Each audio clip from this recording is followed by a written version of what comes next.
Hello everyone, বাড়িতে মাত্র দুটো ডিম রয়েছে। এই দুটো ডিম দিয়ে কী রেসিপি বানাবো, অথচ আমরা বাড়িতে খাবো 4 জন। চলো দেখি কিছু বানানো যায় কিনা।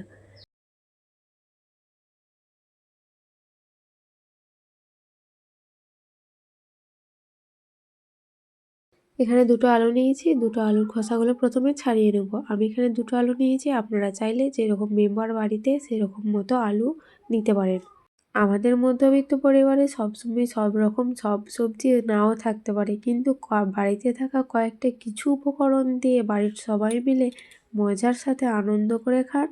তাই সকাল থেকেই দুটো ডিম দিয়ে কীভাবে কী রেসিপি বানানো যায়, কী বানাবো, সবাইকে কিভাবে খাওয়াবো, সেসব নিয়েই টেনশন করতে করতে চলো একটা রেসিপি মাথায় এলো, তোমাদের সাথে সেই রেসিপিটা শেয়ার করি। তার জন্য ভিডিওটা শেষ পর্যন্ত দেখতে থাকো। আর হ্যাঁ, আমার চ্যানেলটা সাবস্ক্রাইব করে পাশে থাকবে। যারা ফেসবুক থেকে দেখছো অবশ্যই চ্যানেলটা ফলো করবে। অবশ্যই লাইক কমেন্ট শেয়ার করে পাশে থাকবে। তোমরা লাইক কমেন্ট করলে আমাদের ভিডিও বানানোর আগ্রহটা অনেক বাড়ে। তো চলো, আলুর খোসাগুলো সব ছাড়ানো হয়ে গেছে, এবার আলুগুলো কেটে নিচ্ছি।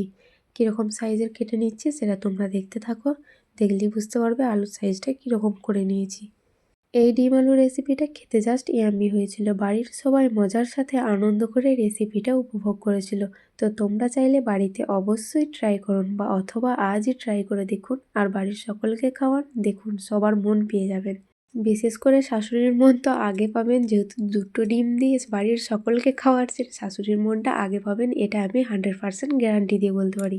এখানে আমার আরও কিছুটা আলু লেগেছিল, সেই আলুগুলো আমি পরে কেটে নিয়েছি। তোমরা চাইলে তোমাদের পরিমাণ মতো আলুটা নিয়ে নেবে।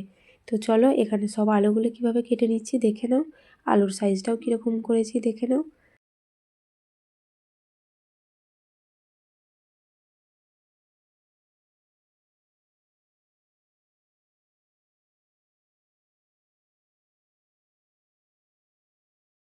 এবার দুটো মিডিয়াম সাইজের পেঁয়াজ নিয়েছি আদা।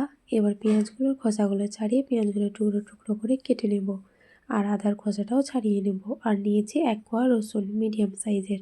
রসুনের সাইজটা দেখে নাও। দেখো, এখানে সব আলুগুলো আমার কাটা হয়ে গেছে। ফ্রেশ করে আলুগুলো ধুয়ে নিয়েছি, নয়তো আলুগুলো আবার রাগ করে কালো হয়ে যাবে। এবার কড়াইয়ে সরষের তেল গরম করতে দিয়ে ডিমগুলো প্রথমে ফাটিয়ে নিচ্ছি। তেল গরম হয়ে গেলে ডিমগুলো এক এক করে তেলের মধ্যে দিয়ে ডিমগুলো টুকরো টুকরো করে ভেজে নেব। হ্যাঁ, তার আগে কিন্তু লবণ দিয়ে দেবো, ঠিক আছে? লবণটা ভুলবে না। টুকরো টুকরো করার পর ডিমগুলো যখন দেখবেন ভাজা হয়ে গেছে, তখন এই ডিমগুলো অন্য একটা পাত্রে তুলে নেব। ততক্ষণে দেখি কি কি মশলাগুলো রেডি করে রেখেছি। এখানে একটা সিক্রেট মশলা রয়েছে। সিক্রেট মশলাটার জন্য তো ভিডিওটা শেষ পর্যন্ত দেখতে হবে। তো চলো দেখতে থাকো ভিডিওটা। এখানে সর্ষে আর পোস্ত বেটে নিয়েছি, যেটা এখানে সিক্রেট মশলা বলছিলাম। আর এখানে পেঁয়াজগুলো কেটে নিয়েছি, ছাড়িয়ে নিয়েছি রসুন, আর ছাড়িয়ে নিয়েছি আদা। এবার কড়াই কিছুটা সরষের তেল গরম করতে দিয়ে পেঁয়াজগুলো সোনালি করে ভেজে নেব। 2 মিনিট হাই হিটে ভেজে নেওয়ার পর যখন দেখবেন পেঁয়াজের গায়ে হালকা সোনালি কালার চলে এসছে, তখন বেটে রাখা আদা আর রসুনটা দিয়ে কিছুক্ষণ নাড়াচাড়া করে নেব, দিয়ে আদা আর রসুনের মশলাটা ভেজে নেব। এবার কেটে রাখা আলুগুলো ওর মধ্যে অ্যাড করে আলুগুলো কিছুক্ষণের জন্য নাড়াচাড়া করে নেব নুন আর হলুদ দিয়ে, যাতে আলুর কাঁচা গন্ধটা চলে যায় এবং আলুটা পারফেক্টলিভাবে ভাজা হয়ে যায়। নুন আর হলুদ দিয়ে আলুটা ভাজলে পারফেক্টভাবে ভাজা হয়। এবার আমাদের রোজকার মশলা যেগুলো দিয়ে দেবো সেটা হচ্ছে জিরে গুঁড়ো, হলুদ গুঁড়ো, আর দিয়ে দেবো লাল লঙ্কার গুঁড়ো। এখানে স্পাইসিভাবে রেসিপিটা করলে খেতে জাস্ট মারাত্মক হয়।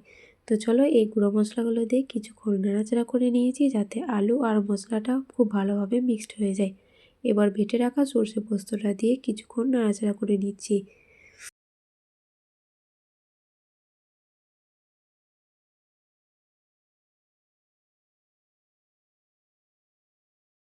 এবার এর মধ্যে পরিমাণ মতো জল ঢেলে দেবো, যাতে আলুগুলো বয়েল হয়ে যায় আর মশলাটা ভালোভাবে মিক্সড হয়ে যায়। এবং আলুগুলো বয়েলের জন্য অল্প পরিমাণ জল দেবো আর মশলাটা ভালোভাবে কষিয়ে নেবো।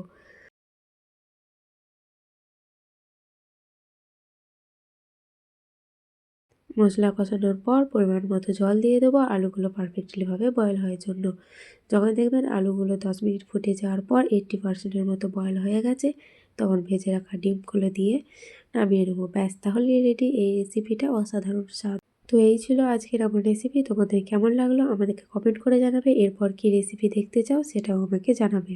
আজকের মতো চলো টাটা, দেখা হচ্ছে অন্য কোনো নেক্সট ভিডিওতে।